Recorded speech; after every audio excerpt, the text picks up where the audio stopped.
quickly introduce our one of our closing speakers. This is Gonzalo Gallegos is the Deputy Assistant Secretary for Public Diplomacy in the Bureau of Western Hemisphere Affairs.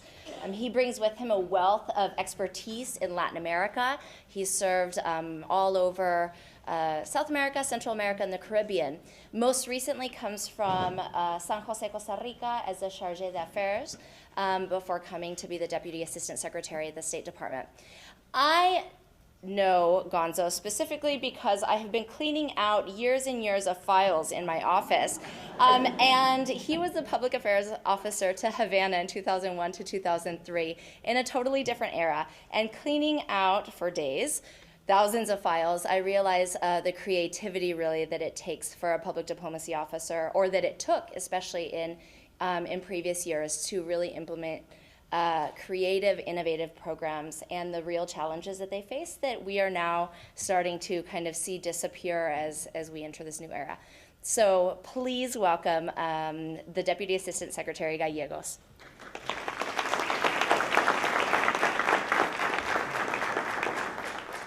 I appreciate it. Lydia was a time-honored exercise in the Foreign Service bureaucracy. I'm sure she'd be unhappy to hear that when I cleaned out those files, I came across about $385 sitting there that I was able to use for the public diplomacy staff. So that was a great thing. I doubt I left any cash in the safe, but thank you. I want to thank our hosting partners, the George Washington University and Sister Cities International, for their contribution to this symposium, the panelists for their shared expertise, and you, the audience, for your engagement. You know, the reality of it is that we in government have learned over the years that these types of programs can't happen just by government alone. And in fact, we need citizen partners, universities, non-governmental organizations to come together and to work with us to truly have successful programs and to really make a difference. So I want to thank you all for participating. It's your responsibility as part of a democracy, and you get so much more out of it by sharing the experience with us. We hope this exchange of ideas and shared experiences and best practices have kind of strengthened your resolve, given you some good ideas, and a general direction to head towards.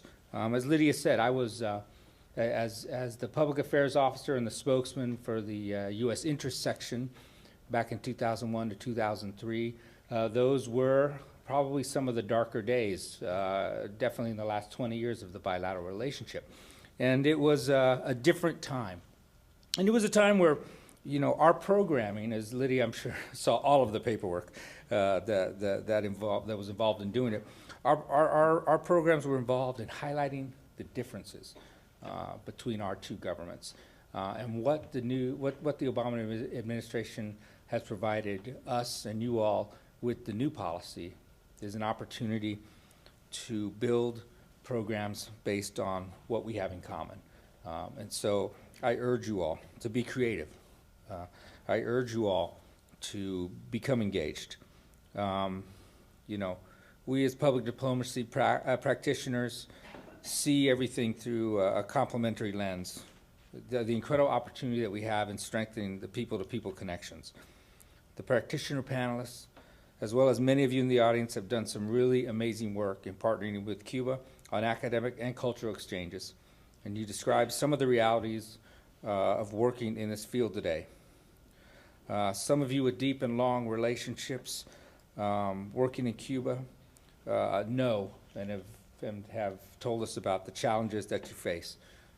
Frustration with these challenges and the time it may take to cultivate the relationships and partnerships to implement exchange programs are bound to surface. However, your committed and serious efforts, coupled with the agreement and coordination with the Cuban people and adherence to U.S. and Cuban policies and regulations, are needed in order to continue these steps toward positive and normal engagement. In reality, what the President has done with this new policy is really placed upon your shoulders the opportunity and the responsibility to create this high level of engagement that is going to bring common understanding between our two peoples and really advance what the president has started. You know, we used to work by sliding things under the door, the closed door, and then the door opened to crack. And now the door is probably, I'd say, about halfway open. And then the reality of it is, if we want to open that door fully to allow for direct work between our two countries, a lot of it is going to be dependent upon you all, the private sector, universities, NGOs, who want to participate and learn more about the Cubans and share our experiences with them. Thank you, Gonzo. It's not always I get to follow someone named Gonzo, which is mildly intimidating. I want to thank the State Department and Sister Cities International for helping us bring together this fantastic event. At GW, we are very committed to engaging in the future of exchange programs and research and anything else that we can do to further relations between the United States and Cuba. One of the ways in which we do that is through the Institute for Public Diplomacy and Global Communication, which is part of the College of Arts and Sciences School of Media and Public Affairs, which Frank Cesno is the director of, but also the Elliott School of International Affairs. And this is a real focal point for us going forward. We already have students, as Frank mentioned, that are engaged in research projects in this area. We have one student here who's here today who, with her partner, who's actually doing study abroad in Argentina right now, is doing a capstone project in our Global Communication Master's Program this year that will be looking at public diplomacy between the United States and Cuba. So this is an area in which we're very much committed and want to be a part of. There were a couple things that I thought were really important that came out today. One of them is the importance of patience. That was something that really came out of both panels. What Secretary Ryan said, that this is something that is going to take a lot of time. There's a lot of protocol involved. There's the importance, as a couple of people, especially in the second panel, mentioned, of taking the time not only to go through the paperwork and the steps that are necessary, but in listening to your partners in Cuba and understanding what their needs are, understanding what they're going through, understanding, as someone said, that they are being deluged right now as well. And so that kind of patience is really important. But that's what public diplomacy is about. It's a long-term effort. The genius of public diplomacy, the reason why those of us in this room are committed to it, is because it can survive through politics and partisanship and rhetoric and administrations, and if we have the patience to stick it out as well. We heard a lot about how the goal here from the United States perspective is to empower the Cuban people. But I think there's another way to think about it that came out of a lot of the discussion today too, which is that people-to-people exchanges, exchange programs generally, one of the great things about them is that if we do them right, then we're listening along the way, which means in the process of doing them, even in a situation, as you were describing, where so far, most of the exchange is, U.S. citizens going there, and we need to, find ways to increase the direction going the other way.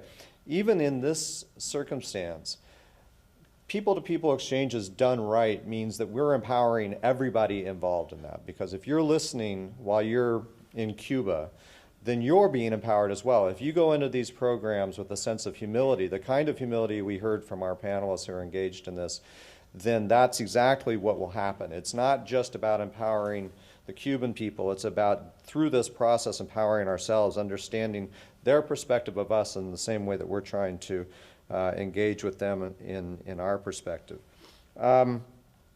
Breaking the ice, this sort of building relationships and these people-to-people exchanges, we know as an academic, I can tell you that we know from a variety of different domains that research shows us very clearly that this type of exchange program can work very effectively, especially when it's peer-to-peer. Okay, so it's exchange programs or any sort of exchange situation in which you don't have a peer-to-peer relationship are much less effective than the kinds of programs we heard about today, where you have people engaging with other people from other cultures who are very much like them. Military exchanges, for instance, are a great example of successful public diplomacy efforts in this area, where you have officers with other officers and that sort of thing.